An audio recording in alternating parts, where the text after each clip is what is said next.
The previous episode ended with Eric asking Misa, "Why were you suddenly angry with me earlier?"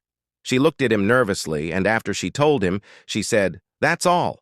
Confused, he replied, "That's all?" Then nervously, he said, "Okay, I thought—" When he looked at her, he found her pretending to be asleep to avoid answering his questions, so he felt nervous and couldn't say anything. He thought to himself, "She's just pretending to be asleep this time."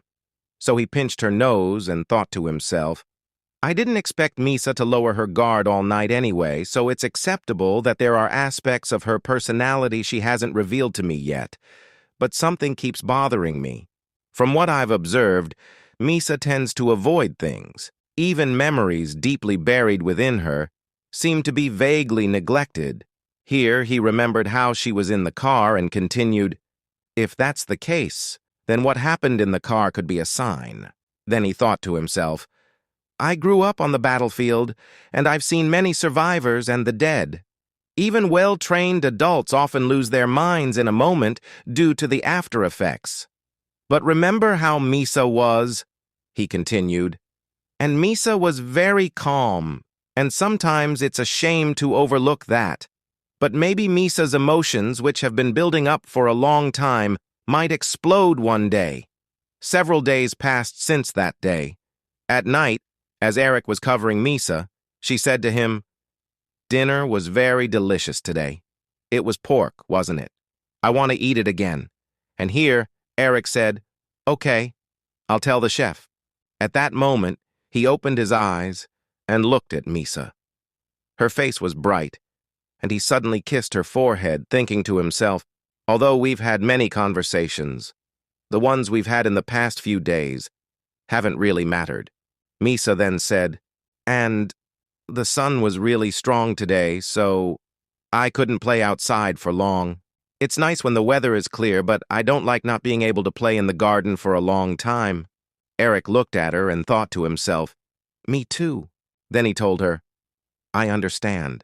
Suddenly, he kissed her on the cheek, thinking, "I don't know how to calm my troubled mind." They looked at each other, and Misa asked, "Is that all?" Feeling embarrassed by her boldness, Eric looked away, thinking, initial attraction to the opposite sex is more confusing than anything. He replied, "I suppose so. Is there anything else you want to discuss? The things you've mentioned so far are things you could discuss with anyone?" He thought to himself, "Even if she breaks things or acts violently, it's my responsibility to protect and care for her." When Misa didn't respond, he turned his head and thought, "It's no problem." Then he jumped onto the pillow, sighed, and continued thinking. "The real problem is this unfamiliar feeling that's beyond my control. I keep drawing lines, afraid that things will go beyond what I want." At that moment, Misa opened her mouth and tried to speak, sweating from nervousness. She said, "I don't know what to discuss with anyone else, and I don't know what kind of conversation I should have in a situation like this. After all, you're the only person I talk to." Eric put his hands on his face in frustration, having forgotten something. He said to her, "I understand." Looking at her shaking, he thought to himself, "How stupid am I? Why am I worried about someone who stutters every time they're nervous?" Referring to Misa. Suddenly, he leaned closer and said, "Shall we talk about our last trip then? Something definitely happened that day, and you didn't want to explain, so I didn't push you any further." Misa felt nervous as he continued. "But if you keep it to yourself and keep thinking about it, think about what you went through. You'll only struggle with confusing and complex emotions, and the fact that you can't hide these feelings from me, I think it's a good sign. It's likely that you've hidden it completely from others until now." Suddenly, Misa asked him nervously, "Why? Why are you so kind to me? Why do you treat me so well?" Eric felt a little embarrassed and looked away, saying, "Because you're now a member of the Claudnier family." After hearing that, Misa looked at him and said, "A member of the Claudnier family?" Eric looked at her and said, "Yes, that means we're family now." Misa was surprised and said, "Family?" As she looked at him in astonishment, Eric said, Yes, so since we're family, you can rely on me and share your true feelings anytime. Everything is fine, but I only want two things. He moved closer and held her hands, saying, "Please be loyal to me. This is very important. And remember, we're on the same side. As much as I am, you should be too." Misa replied, "I think that goes without saying." She thought to herself, "We're so closely connected." Eric smiled at her response and played with her hair, saying, "Maybe the meaning of family is different for you and my mom. I hope it aligns someday. You must be tired, so sleep now." He kissed her and held her tightly. As she fell asleep in his arms, she thought, "It's been a long time since I've been held like this. I can tell he's trying to explain it honestly. His outward kindness isn't just a show. He really seems like a good person. Maybe he's truly kind-hearted." The next day, Eric took Misa on another trip in the carriage. He told his mother, Talisa, "I'll be out then." She said, "Yes, be careful." As he kissed Misa and she smiled happily, Talisa said to Misa, "Misa, enjoy your time today, too." Eric said, "I'll be going now." After they left, the maid, Adele, said, "Is this good?" referring to Eric's frequent outings with Misa. She continued, "Isn't the young master a bit too much? Is it really okay to keep a very young woman around?" Talisa looked at her angrily and said, "What are you trying to say?" And when Edel said to her, "It would be better to have a respectable young woman from a good family working as a maid for the young miss," Talisa smiled, because she hadn't said what she wanted, so she told her, "You're really something else." Then, as she was leaving, she said, "After seeing how Eric interacts with that doctor, do you still think that way?" She meant Misa by that doctor because she recognized how Misa had changed Eric, who used to care about nothing but war. She added, "Besides, Misa is his wife. Eric won't be interested in anyone trying to get close to him.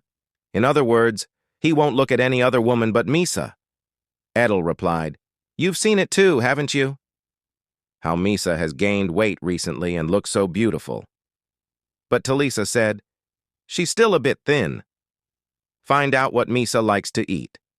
I've noticed she likes butter." Edel said, "Yes, ma'am."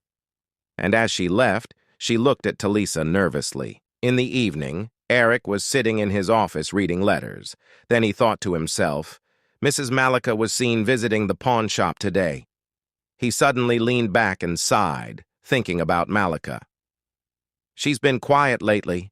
Is she finally planning something? There's been no news from Crispin yet.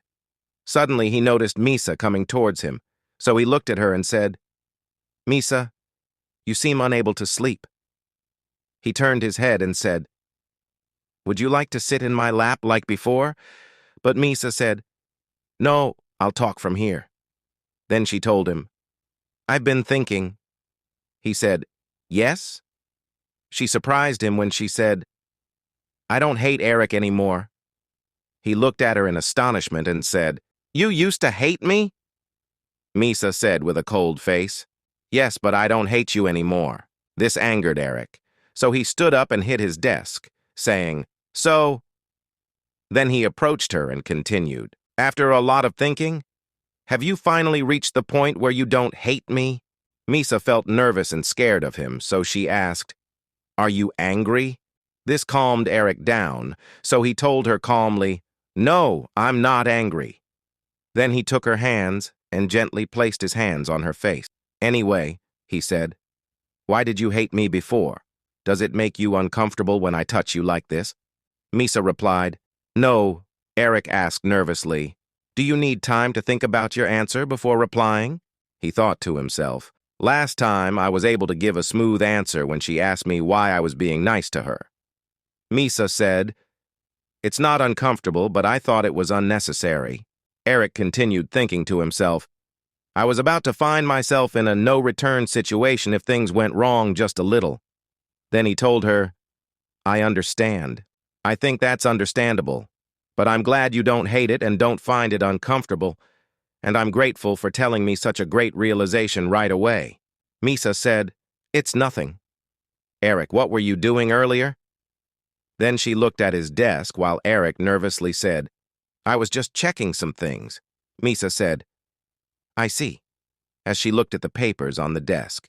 So Eric told her, "You can take a look if you want." Misa said, "Really?" Eric thought to himself, "I was the first one to emphasize trust."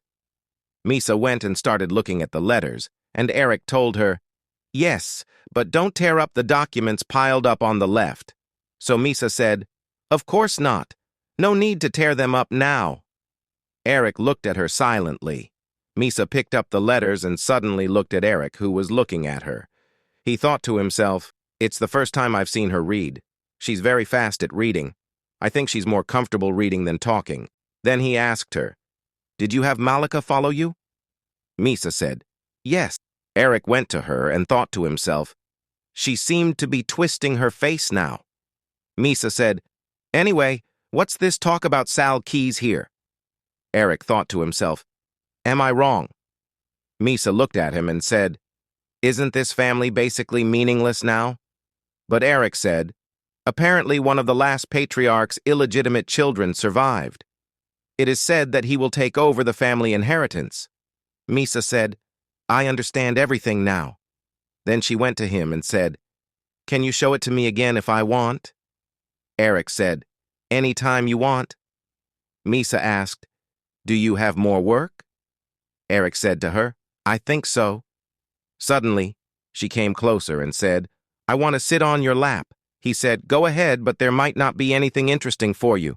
Misa said, "It's okay." Then, hugging him, she said, "Anyway, Eric." She moved closer and said, "Should kissing be limited to just the bed?"